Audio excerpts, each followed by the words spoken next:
Okay, so that's you. You don't have a birthday, you don't have parents, you don't have childhood trauma, a formative experience, or a single memory of ever not existing. One day, there was mud. Then there was you, specifically you grew out of the mud, like a mushroom. Except the mushroom is 6 feet tall, weighs 300 pounds, and already knows how to headbutt something hard enough to crack ceramite. No tutorial, no loading screen. Just dirt, rage, and an inexplicable feeling that somewhere out there something needs to be hit. Welcome to being an orc. It gets louder from here. Before we get into your specific problems, some context. You were not born, you were engineered. Billions of years ago, a race of ancient lizard gods called the Old Ones needed a weapon. Something that could fight, multiply, and never, under any circumstances, stop. They looked at the laws of biology, physics, and common sense, and then they ignored all of them and made you instead. The result was the Orks. A species of fungal, green-skinned, self-replicating war machines that have survived every extinction event in galactic history, not because they're smart, but because killing them is apparently more trouble than it's worth. Every orc that dies releases spores into the soil. Those spores grow into new orcs. The galaxy has been trying to exterminate you for 60 million years. You're still here. The lizard gods are not. Evolution in this case clearly works, so you pop out of the ground fully formed. No crawling phase, no awkward adolescence. You are immediately, from the first second of your existence, a functional combatant. You cannot read, you cannot count past red. You have no idea what a tax return is, and you never will. This is, statistically, one of the best starts available in the Warhammer 40,000 universe. Around you, chaos, the good kind. A grot, that's a small, miserable, goblin-shaped creature ranked just below you on the food chain, is being used as a projectile by someone who found this funnier than throwing a rock. A mechboy, which is what orcs call an engineer, is welding two things together that should not be welded together, producing a machine that will either kill enemies or everyone nearby. And considers both outcomes acceptable. A weird boy is standing in the corner vibrating at a frequency that suggests he will either explode or accidentally open a dimensional rift in the next 40 seconds. You take all of this in. You file it under normal, because for you, it is. Then someone punches you in the face. No warning, no reason, just a fist, your skull, and a brief educational moment about how things work here. You punch back, something in your brain, something old, something genetic, something the old ones hardwired into every cell of your body clicks on like a light switch. Oh, you think. This is what I'm for, you win the fight. The mob cheers, you are now officially a boy, which is orc for you exist and we acknowledge it. Congratulations. You've achieved the minimum viable status in one of the most violent civilizations in the known galaxy. It took you 4 minutes. Here's how orc society works. It doesn't. There are no laws. There are no courts. There is no HR department you can file a complaint with. There is only size, strength, and the willingness to use both without being asked. Big orcs boss smaller orcs. The biggest orc bosses all of them. This system has functioned without modification for 60 million years, which is more than can be said for most galactic empires that spent considerable effort writing things down. You are currently small. This means you get the worst food, the worst weapons, and the most dangerous jobs. You get sent into places that bigger orcs don't want to go, carrying equipment that bigger orcs don't want to carry, to do things that bigger orcs don't want to do. The correct response to this is to survive it, get bigger, and then do the same thing to someone smaller than you. That's the career ladder. It has one rung. The rung is hit things until you're the biggest one left. You start climbing. At some point, the mob starts watching you differently, not with fear, orcs don't do fear, but with attention. The kind of attention that means you've crossed some invisible threshold between background noise and someone who matters. This is when the clan question answers itself. You didn't choose your clan. Your clan chose you the way water chooses a direction, not through decision-making, but through the natural consequence of everything that came before it. You've been charging headfirst into things without being asked. You've been taking hits that would drop a smaller orc and coming back angrier.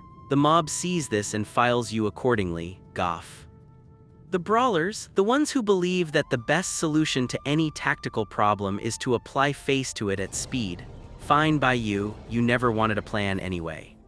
Around you, the other clans are doing exactly what their biology tells them to do. Evil Sunts are bolting extra engines onto vehicles that already have too many engines, because going fast is a religion and the altar is a flaming wreck at the bottom of a ravine. Bad Moons, the rich ones, the ones whose teeth grow fastest and therefore have the most to sell, are buying bigger guns than anyone else and looking smug about it. Death Skulls are stealing those guns approximately 4 minutes later and painting them blue for luck. Snakebites are watching all of this, chewing something unidentified and maintaining that the old ways are better. Nobody asks what the old ways are. Blood Axes have made a map. Nobody asked for a map, nobody wants a map. The map exists anyway, every clan, same Waaagh, completely different reasons.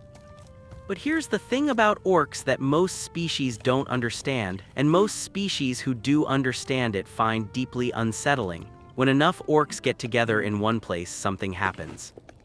Their collective belief, not metaphorical belief, actual psychic, reality-altering belief, starts affecting the physical world. Guns fire when they shouldn't. Engines run on faith. A mechboy duct tapes a squig to a missile and calls it a guidance system, and it works because enough orcs believe it will work. And their belief is apparently more structurally sound than the laws of physics. This effect is called the Waaagh field, and when it reaches critical mass, something ancient and instinctual triggers across every orc in range simultaneously. Not a decision, not an order, a pull.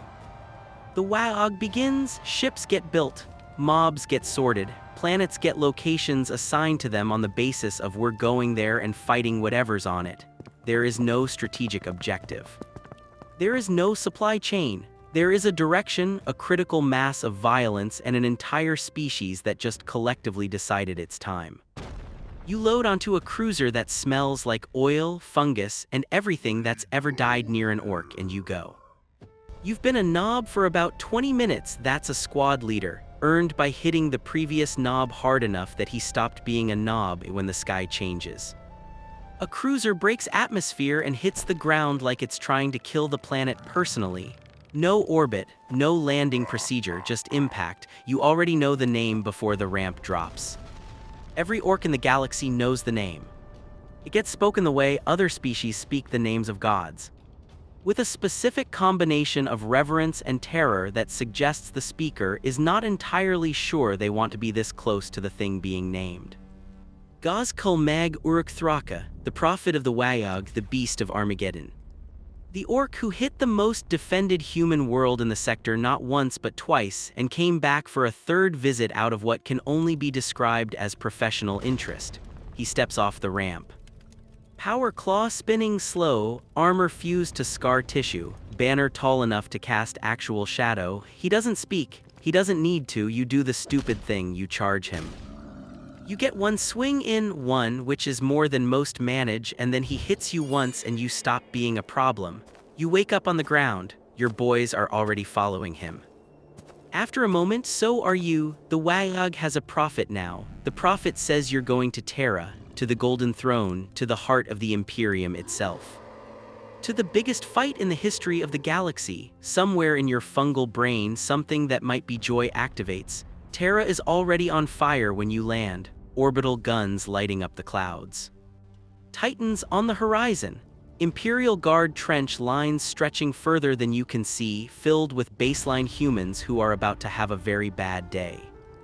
You hit the ground running and stop thinking about it. There's a figure in gold armor standing in the middle of a clearing that used to be a battlefield, surrounded by bodies, not moving. Just waiting, you don't know who he is, you charge him anyway. It's the same decision you've made every single time since minute 4 of your existence, and it has yet to stop being the correct one. He sidesteps, you stop existing as a thing with momentum. The sky gets very close very fast, then nothing, no last words, no final stand, no moment of clarity where everything makes sense. Just an orc-shaped dent in the ground and some spores sinking into the soil of the most sacred world in the Imperium of Man. 6 weeks later, pop, new orc, same fists, same volume, zero memory. Already screaming because orcs don't lose, they don't win either technically, they just continue. The galaxy has been trying to stop them for 60 million years, it hasn't worked yet. Next time, the Imperial Guard, regular humans, no spores, no respawn, no genetic memory of 60 million years of warfare, just a las gun, a helmet, and 15 seconds of life expectancy. See you there.